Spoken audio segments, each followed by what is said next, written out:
Hey guys, welcome back. मुझे पता है बहुत दिनों से वीडियो नहीं आ रहा है क्योंकि मेरे एग्जाम्स चल रहे हैं। हाल ही में मेरा इंटरनल खत्म हुआ, अब एक्सटर्नल एग्जाम्स चालू होंगे, इसीलिए वीडियो आने में थोड़ा लेट होगा। तो चलो बिना किसी बकवास के इस वीडियो को शुरू करते हैं। चैप्टर की शुरुआत में हमें शार्लेट दिखाई जाती है जो आईने में खुद को देखते हुए कहती है, तो असल में मैं ऐसी दिखती हूँ। एक लंबा सिल्वर रंग का ब्लेड जिसके हैंडल में एक नीले रंग का मोती लगा हुआ है। मुझे हमेशा यही दिखता था जब भी एम्परर आईने के सामने मुझे लेके जाता था, लेकिन चीजें अभी पहले से अलग हैं। फिर शार्लेट अपने चेहरे को आईने में छूते हुए कहती है, शार्लेट रोनन, जो कि अब अपनी मर्जी से रो भी सकती है। फिर हमें थोड़ी देर बाद का समय दिखाया जाता है जहाँ शार्लेट अपने कमरे से बाहर आती है और मन में सोचती है, गर्मियों की ये खुशबू। मेरे समय में वापस आने से पहले मुझे ये समर का टाइम बिल्कुल भी पसंद नहीं था, क्योंकि इस समर में ही मुझे जन्म देते हुए मेरी माँ की मौत हो गई थी। इसलिए पूरे गर्मियों के मौसम में मैं अपने कमरे में ही बंद रहती थी जब तक कि स्प्रिंग सीजन नहीं आ जाता था। लेकिन चीजें इस बार अलग हैं। ये सब सोचते हुए शार्लेट हॉलवे में आगे बढ़ने लगती है। आगे जाके वो दो मेड से पूछते है, हे सुनो, ये कौन सा साल है? वो दोनों मेड थोड़ा घबरा जाती है और शार्लेट के सामने झुकते हुए कहती है, माय लेडी, ये 298 इम्पीरियल ईयर चल रहा है। फिर उन दोनों में से एक मेड हमारे शार्लेट की तरफ देखती है और मन में सोचती है, मेरी अंदर की फीलिंग बता रही है कि मैं इसे इग्नोर ना करूं। इसकी प्रेजेंस इतनी ज्यादा ब्यूटीफुल है कि मैं इसे इग्नोर कर भी नहीं सकती। रुको, क्या मैं इसे एंजॉय कर रही हूँ? फिर वो मेड हमारी शार्लेट को कहती है, माय लेडी,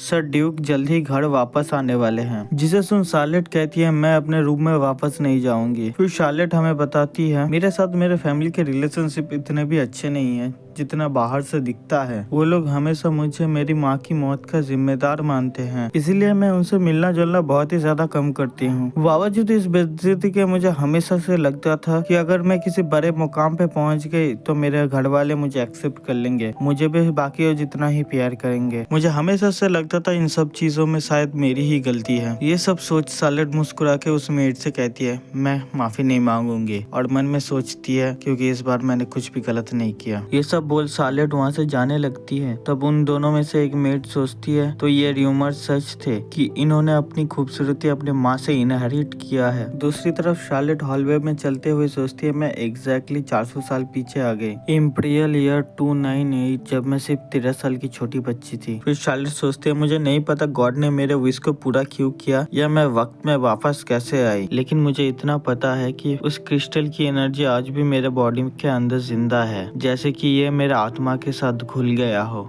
हाँ, मैं इस एनर्जी को अपने अंदर महसूस कर सकती हूँ। गाइस, आगे बढ़ने से पहले कुछ बातें। इस पूरे पेज में, इस पूरे पैनल में जो भी लिखा है, मुझे घंटा कुछ समझ नहीं आया। या तो ट्रांसलेटर की गलती है या तो मैं ही अनपढ़ हूँ कि मुझसे पढ़ा नहीं जा रहा, इसलिए जितना समझ आया उतना मैं समझा सकता हूँ, थोड़ा सा एडजस्ट कर लेना।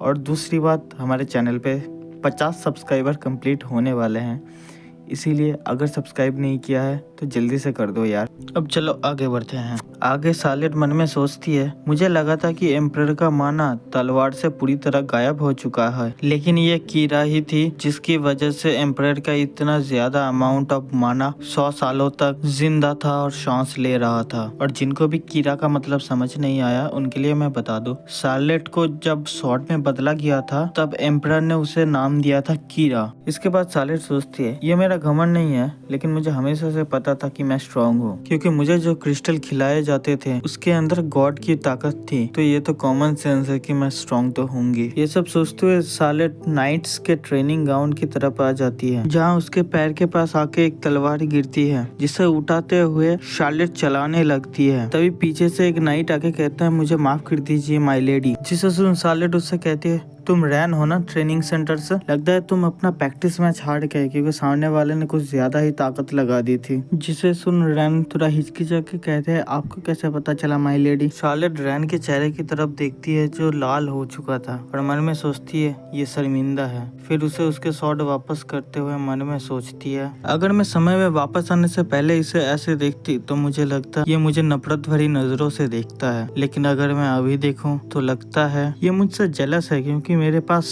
कोई भी टीचर नहीं है, लेकिन फिर भी मैं बचपन से स्वॉर्ड में इतनी ज्यादा अच्छी हूँ। सबको लगता है मेरे पास ट्यूटर ना होने का कारण है मेरे जन्म के समय मेरी माँ की मौत का कारण, लेकिन असल बात तो यह है यहाँ किसी के पास इतना स्किल ही नहीं है जो मुझे तलवारबाजी सिखा सके। सालेट अभी ये सब सोच ही रही थी कि उसे रियलाइज होता है सब लोग उसे ही घूर रहे हैं, जिसे देख सालेट मन में सोचती है मैंने इससे पहले क्यों नोटिस नहीं किया। इनके मुंह पे जो एक्सप्रेशन है वो नफरत की नहीं, ये लोग मुझे और मेरे टैलेंट को रिस्पेक्ट और एडमायर करते हैं। ये सब सोच वो डैन नाम के नाइट के पास जाते हुए कहती है हे तुम्हारी एक आदत है, जब भी तुम अपने स्वॉर्ड को स्विंग करते हो तुम अपने कंधों पे कुछ ज्यादा ही प्रेशर डालते हो। अगर तुम स्वॉर्ड स्विंग करते टाइम अपने कंधों पे इतना ही प्रेशर लगाओगे तब इतना बोल के शार्लेट उसके कंधों पे हाथ रख के स्वॉर्ड चला के दिखाती है। अपने स्वॉर्ड स्लैश को देखने के बाद रैन हमारी शार्लेट से कहते हैं थैंक यू माय लेडी। फिर शार्लेट वहाँ से जाते हुए अपने मन में सोचती है हजारों सालों तक एक ही तलवार में बंद रहने के कारण मेरी एक कोल्ड पर्सनालिटी डेवलप हो गई है। इतने सारे मॉन्स्टर के क्रिस्टल खाने की वजह से मुझे अच्छी तरह से पता है मेरी वीकनेसेस मेरी स्ट्रेंथ कौन सी है। फिर सीन शिफ्ट होकर हमें एक रूम का सीन दिखाया जाता है जहाँ इस पैलेस की सारी मेड एक ही जगह पे खड़ी हुई थी और आपस में बात करते हुए कहती है क्या तुम्हें पता है उन्होंने हमें यहाँ पे क्यों बुलाया है। जो सुन दूसरी मेड उससे कहती है अगर मुझे पता होता तो मैं यहाँ डर के मारे कांपती नहीं। फिर इस रूम में हमारी शार्लेट एंटर होती है जो आगे जाके सामने एक चेयर पे बैठ जाती है और बोलती है तुम लोगों ने नोटिस कर ही लिया होगा कि मैंने तुम लोगों के यहाँ पे क्यों बुलाया है या नहीं किया। क्या ये सब मैं ही हूँ जो सब कुछ याद रखती है। अगर तुम लोग ऐसा ही करोगे तो मेरे पास और कोई रास्ता नहीं है। मैंने उन सभी गलत कामों का एक लिस्ट बनाया है जो तुम लोगों ने मेरे साथ किया था। फिर वो एक मेड की तरफ इशारा करते हुए कहती है जब मैं छोटी थी तुमने मेरे ऊपर गर्म चाय गिरा दिया था और ऐसे एक्टिंग की थी कि जैसे कुछ हुआ ही ना हो। और तुमने एक मरे हुए चूहे के बॉडी को मेरे ब्लैंकेट के नीचे डाल दिया जब मैं सो रही थी। तुमने एक कीड़े को मेरे उस सूप में डाल दिया जो मैं रोज खाती हूँ। और तुमने मेरे ड्रेस के पीछे का हिस्सा फाड़ दिया और मुझे सबके सामने एक मजाक बना के रख दिया। ये सब सुन वो सारी मेड घुटनों पे आके कहती प्रिंसेस हमें माफ कर दीजिए, ऐसा दोबारा कभी नहीं होगा। जो सुन सालेट मुस्कुराते हुए कहती है माफी कोई ऐसा शब्द नहीं जो अपराधी के मुंह से निकलता है। फिर वो थोड़ा सीरियस होकर कहती है तुम सबको काम से निकाला जाता है। और शार्लेट की तरह कहती है आज का हमारा ये वीडियो यहीं पे खत्म होता है।